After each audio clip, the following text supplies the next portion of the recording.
ભાવનગર શહેરમાં આજ વહેલી સવારથી મુસ્લિમ બિરાદરો દ્વારા ઈદ પર્વની ઉજવણી કરવામાં આવી હતી। રમઝાન માસની પૂર્ણાહુતિ અને ચાંદ દેખાયા બાદ ઈદ પર્વની ઉજવણી કરાઈ હતી। ભાવનગર શહેરમાં સવારથી જ મસ્જિદોમાં મુસ્લિમ બિરાદરો દ્વારા નમાઝ અદા કરવામાં આવી હતી। ઈદની સામૂહિક નમાજ મુસ્લિમ બિરાદરોએ અદા કરીને સામૂહિક દુઆઓ પણ કરી હતી।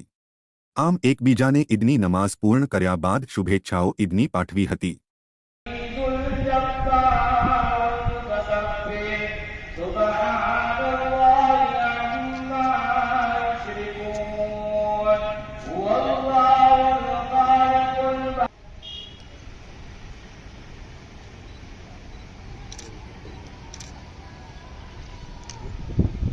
Yeah.